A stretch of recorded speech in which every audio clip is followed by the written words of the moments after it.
నమస్తే. BJYM secretary మనతో ఉన్నారు. కింద ఉన్న క్యాడర్కి కార్యకర్తలకు కూడా కనీసం నాకు పని చేయండి, పార్టీకి పని చేయండి అని ఇలా చెప్పుకుంటూ పోతే అసలు మనం ఒక 2-3 డేస్ టైం పడుతుంది. కేసీఆర్ గారు చాలా ఒక ఫస్ట్ విడత కొన్ని, సెకండ్ విడత కొన్ని అట్లా చేసుకుంటూ వస్తా ఉన్నాం. ఈ గ్రామంలో బీసీ బంధు కూడా రావడం అనేది జరిగింది. 100 అప్లికేషన్ మేము 1 by 1 చేసుకుంటా వెళ్ళే టైంలోనే దాని కొద్ది రోజుల మొత్తం మీద 24 మాత్రం గెలిస్తే యావత్ తెలంగాణలో కళ్ళు మూసుకొని అమ్మేసి ఆగమాగం చేస్తుంటే కళ్ళు కావచ్చు, బంధువులు కావచ్చు, దోసుకునుడు తప్ప మిగతా వాళ్ళు చేసింది ఏం లేదు. లాస్ట్కు చేసింది ఏంది, తెలంగాణకు అప్పులు కుప్పలుగా చేసిండ్రు అని ప్రజల ఆరోపణ. డెవలప్మెంట్ చేసిన తెలంగాణని కనీసం తెలంగాణలో తాగనీకి వాటర్ లేని రోజులు ఉన్నాయి. పట్టుకొని గాడిద గుడ్డు అని చూపించుకుంటా ఈ రోజు అపోజిట్ ఉన్న వ్యక్తుల మీద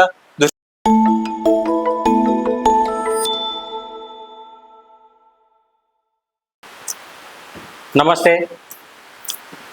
బీజేవైఎం సెక్రటరీ మనతో ఉన్నారు. కిషోర్ గౌడ్ మనతో ఉన్నాడు. అతని సమస్యలు ఏందో మనం తెలుసుకునే ప్రయత్నం చేద్దాం. హాయ్ కిషోర్. నమస్తే. చెప్పు, సమస్యలు ఏమున్నాయి? బీజేవైఎంలో ఇప్పుడు ఉన్నారా లేరా? నేను యాక్చువల్గా మన అసెంబ్లీ ఎలక్షన్ ముందు భారతీయ జనతా పార్టీ నా సభ్యత్వానికి రాజీనామా చేసి నేను బీఆర్ఎస్లోకి రావడం జరిగింది. ఎందుకు రాజీనామా చేశారు? బీఆర్ఎస్లోకి ఎందుకు పోవాల్సి వచ్చింది, బీజేపీకి ఎందుకు వచ్చలేదు? యాక్చువల్లీ భారతీయ జనతా పార్టీలో నేను ఒక 5 సంవత్సరాలుగా పనిచేస్తూ ఉన్నాను. గత 5 సంవత్సరాల నుండి కూడా మనకి పార్టీలో గుర్తింపు లేకపోయింది. గుర్తింపు లేదు. ఏం గుర్తింపు కావాలి మీకు? యాక్చువల్లీ మొన్న జరిగిన అసెంబ్లీ ఎలక్షన్లో నర్సాపూర్ కాన్స్టిట్యున్సీలో మనకు ఒక మురళీ యాదవ్ అనే వ్యక్తికి టికెట్ అవడం జరిగింది. వచ్చిన తర్వాత కనీసం కింద ఉన్న క్యాడర్కి కార్యకర్తలకు కూడా కనీసం నాకు పని చేయండి, పార్టీకి పని చేయండి, మనం ఎలక్షన్లలో ఎట్లా పోదాం, ఏ విధంగా ముందుకు తీసుకుపోదాం పార్టీని అని ఒక చిన్న ఇన్ఫర్మేషన్ కూడా ఇవ్వలేకపోయినాడు. అంటే కార్యకర్తలు కూడా పట్టించుకునే పాపన పోలేదు. అలాగే అతని కింద ఒక 5-6 మందిని క్రియేట్ చేసుకొని అక్కడి నుండి వ్యవస్థ మొత్తం నడిపించింది తప్పితే కింద స్థాయిలో ఉన్న క్యాడర్ని పట్టించుకునే నాదునే లేకపోయింది. అంటే నర్సాపూర్ కాన్ఫరెన్స్ ఎవరిని పట్టించుకోలేరా, కేవలం మిమ్మల్ని పట్టించుకోలేరా? అట్లనే కాదు, ఎక్కడ కూడా క్యాడర్ని పట్టించుకున్న దాఖలు లేవు. లేదంటే నర్సాపూర్ లో మనకి ఈ రోజు మురళీ యాదవ్ అనే వ్యక్తికి డిపాజిట్ అనేది గల్లంత అయిపోయింది. కనీసం ఖచ్చితంగా మీరు కార్యకర్తలకి భరోసా ఇచ్చి నేనున్నా, మీకు ఖచ్చితంగా పార్టీకి పనిచేయండి అని చెప్తే మనం అట్లీస్ట్ సెకండ్ పొజిషన్ లోనే ఉంటాం. మురళీ యాదవ్ అసెంబ్లీ ఎన్నికల్లో పోటీ చేస్తే మినిమం డిపాజిట్ వచ్చిందా? రాలేదు. మినిమం డిపాజిట్ అనేది రాకపోవడం అనేది చాలా అసలు దురదృష్టకరం. ఎందుకంటే కింద స్థాయిలో కార్యకర్తలని పట్టించుకోలేదు కాబట్టి మనకు ఆ దుస్థితి అనేది రావడం జరిగింది. రాలేదు. బీఆర్ఎస్ లోకి పోవడానికి కారణం ఏంటి? బీఆర్ఎస్ లో కూడా మెయిన్ రీజన్ ఏంటంటే ఫస్ట్ అదే, కనీసం మనకు పార్టీలో గుర్తింపు లేదు. అక్కడ ఆపోజిట్ వైపు మన కేసీఆర్ గారు తెలంగాణకి చేస్తున్నటువంటి సంక్షేమ పథకాలు కానీ, మిషన్ భగీరథ కానీ, మిషన్ కాకతీయ కానివ్వండి, అలాగే రైతు బంధు, రైతు బీమా కానివ్వండి, ముసలోళ్ళకు అవ్వ తాతలకు 2000 పింఛన్ కానివ్వండి, ఇలా చెప్పుకుంటూ పోతే చాలా మనకి తెలంగాణని కేసీఆర్ గారు ముందు పదంలో నడిపిస్తూ ఉన్నారు. కాబట్టి వారి ఏవైతే చేసిన సంక్షేమ పథకాలు ఉన్నాయో వాటికి ఆకర్షితులమై మేము ఈరోజు బీఆర్ఎస్ లో వెళ్ళడం అనేది జరిగింది. బీఆర్ఎస్ తో మీరు ఇన్ని పథకాలు చెప్తున్నారు కదా, అందులో బీఆర్ఎస్ మోసం చేసింది కూడా చాలానే ఉన్నదని ప్రజలు అంటున్నారు. బీఆర్ఎస్ ప్రజలను ఎక్కడ కూడా మోసం చేయలేదు, రైతులను మోసం చేయలేదు, ఒంటరి మహిళను మోసం చేయలేదు, ఇట్లా చెప్పుకుంటే పోతే చాలా ఉన్నాయి. మోసం అనేది ఎక్కడ కూడా లేదు. కొన్ని హామీలు అయితే ఇచ్చి అవైతే నెరవేర్చలేడు కదా, దానిపై కూడా ప్రజలకు విరక్తి పుట్టింది బీఆర్ఎస్ మీద. కేవలం బీఆర్ఎస్ పోకుండా మీరు కాంగ్రెస్ కింద పోలేదు. కాంగ్రెస్ అంటే ఇప్పుడు కాంగ్రెస్ మనకి ఆ రోజు తెలంగాణ ద్రోహి. కాంగ్రెస్ పార్టీ అంటే తెలంగాణకు ఒక ద్రోహి. ఏం ద్రోహం? ఎందుకు ద్రోహం చేసిందంటే 1400 మంది విద్యార్థులను బలిదానం తీసుకున్న తర్వాత ఎన్నో కొట్లాటలు, ఎన్నో వంట వార్పు ఇలాంటి చాలా ఒడిదొరుకుల తర్వాత మనం వాళ్ళ పీకల మీద కత్తి పెట్టిన తర్వాతనే మనకు తెలంగాణ అనేది ఇవ్వడం జరిగింది. మేము ఇచ్చినాము అని బీఆర్ఎస్ తెలంగాణను మేమే ఇచ్చినామని కాంగ్రెస్ చెప్తారు కదా. వాస్తవానికి కాంగ్రెస్ ఆ రోజు సెంట్రల్ గవర్నమెంట్ ఉంది, వాస్తవమే. కాంగ్రెస్ పార్టీ తెలంగాణని ఇవ్వచ్చు. కానీ కాంగ్రెస్ మనకి కొన్ని సంవత్సరాలుగా పోరాడుతూ ఉంటే లాస్ట్ సిచ్యువేషన్లో అసలు ఇంకా తెలంగాణ ఇవ్వలేకపోతే మొత్తం మనం భారతదేశంలో మొత్తం మన ప్రభుత్వం కూడా కుప్పకూలిపోతుందేమో అనే పరిస్థితి వచ్చిన తర్వాత ఆ రోజు మనకి తెలంగాణ అనేది ఇవ్వడం జరిగింది. లాస్ట్ మూమెంట్ ఇవ్వడం అనేది జరిగింది. ఇప్పుడు బీఆర్ఎస్ లో మీరు పోయి బీఆర్ఎస్ లకు పోయిర్రు. బీఆర్ఎస్ లా ప్రజెంట్ ఏం నడుస్తుంది? సంక్షేమ పథకాలు ఎట్లా ఉన్నాయి?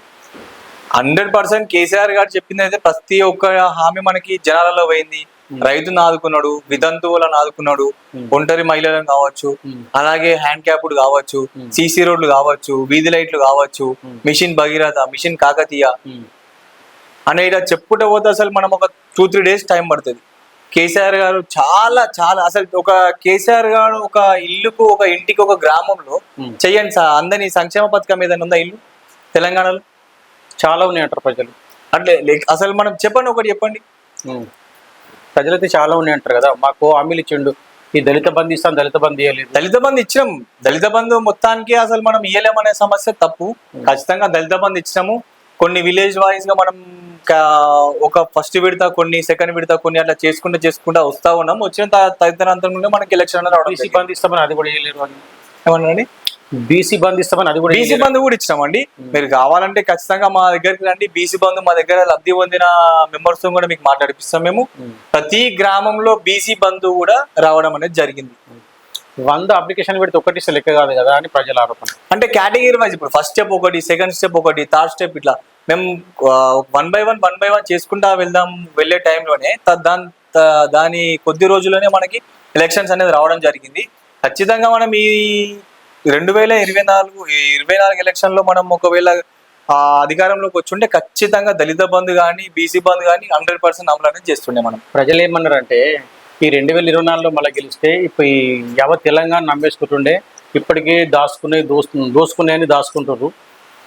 ఈ మొత్తం మీద 24 మాత్రం గెలిస్తే యావత్ తెలంగాణలో కళ్ళు మూసుకొని అమ్మేసి ఆగమాగం చేస్తుండే. సరే కావచ్చు, నేను ఏమంటున్నామంటే సరే ఆ కేసీఆర్ అప్పులు తెస్తున్నాడు, తెలంగాణకు అప్పులు తీసుకొచ్చి తెలంగాణను ముంచుతున్నాడు అని చెప్పి కొంతమంది ఈ రోజు దుష్ప్రచారం చేస్తా ఉన్నారు.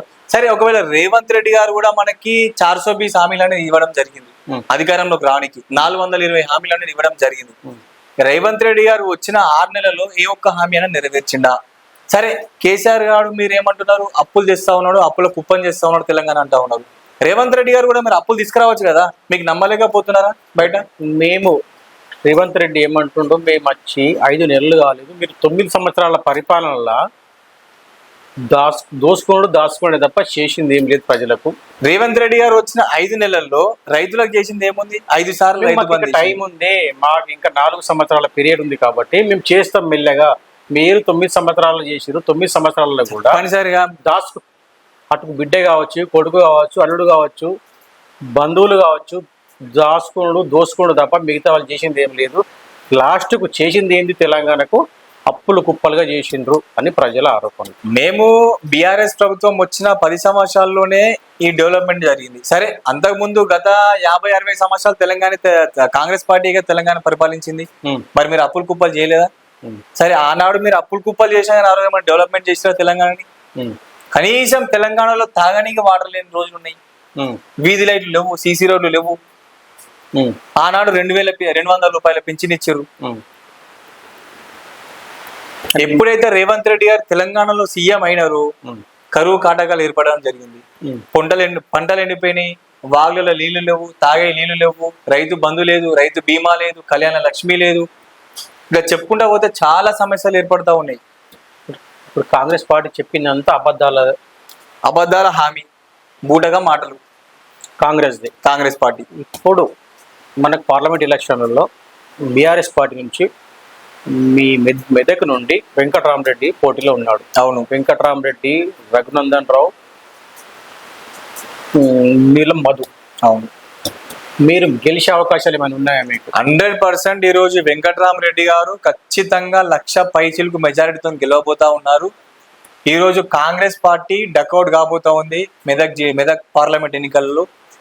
ఖచ్చితంగా అంత గ్యారెంటీ ఎట్లా చెప్తారు? ఖచ్చితంగా మేము కేసీఆర్ గారు చేసిన పథకాలు చాలండి మేము గెలవడానికి.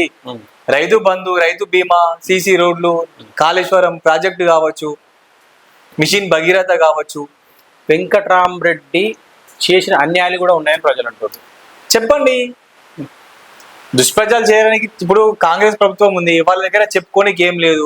రేవంత్ రెడ్డి గారు ఏం చేస్తున్నారు పట్టుకొని గాడిద గుడ్డు అని చూపించుకుంటా ఈ రోజు అపోజిట్ ఉన్న వ్యక్తుల మీద దుష్ప్రచారాలు చేస్తా ఉన్నారు. సరే వెంకటరామరెడ్డి గారు చేసిన అన్యాయం ఇది తెలంగాణకు చెప్పండి.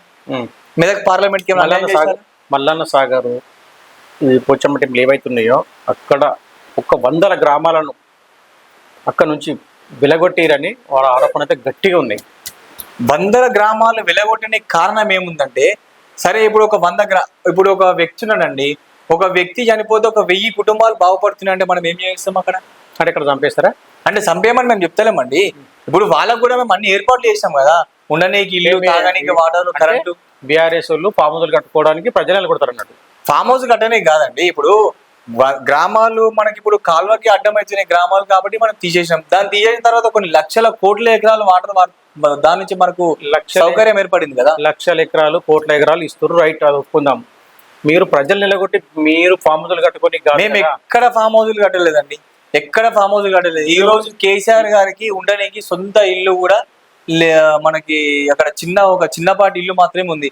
కాకపోతే మనం ఈ రోజు మీరు అన్నట్టు ఇక్కడ గజ్వెల్లో అతను ఉండడానికి అతని పొలం దగ్గర ఒక చిన్న గెస్ట్ హౌస్ లాగా ఏర్పాటు చేసుకున్నాం మాట.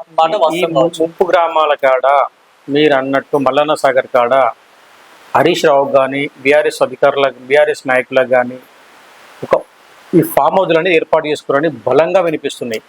అంత ప్రజలంతా ఇలాగొట్టి మీరు ఫామ్ హౌస్లు కట్టుకోవడం కాదు కదా. సరే కావచ్చు, మీరు అన్నది ఒకవేళ నిజమే అనుకుంటే మనకు గజ్వెల్లో గెలవడం జరిగింది, సిద్దిపేటలో హరీష్ రావు గారు గెలవడం జరిగింది. ఇట చెప్పుకుంటూ పోతే ఖచ్చితంగా మెదక్లో ఉన్న 7 అసెంబ్లీ నియోజకవర్గాలలో 6 మేమే కదా విన్ అయింది. మీరు అన్న వ్యతిరేకత ఖచ్చితంగా ఒకవేళ నిజమే అయితే ఆ వ్యతిరేకత మనం ఏర్పడాలి కదా, ఎక్కడ కూడా మాకు డిపాజిట్ అనేది రావద్దు కదా. అట్లాంటిది ఒక్కొక్కరు 58,000 మెజారిటీతో గెలిచారు, 1,00,000 మెజారిటీతో గెలిచి. ఈ రోజు మనం సికింద్రాబాద్ లో వివేకానంద చూసుకుంటే 85,000 మెజారిటీతో గెలిచింది. కాంగ్రెస్ అబద్ధాల ప్రచారాలు దయచేసి ఇంకోటి చెప్తున్నాయి చాలా ద్వారా ఏంటంటే, ఈ కాంగ్రెస్ బూటగా మాటలు నమ్మే పరిస్థితిలో తెలంగాణ ప్రజలు లేరు.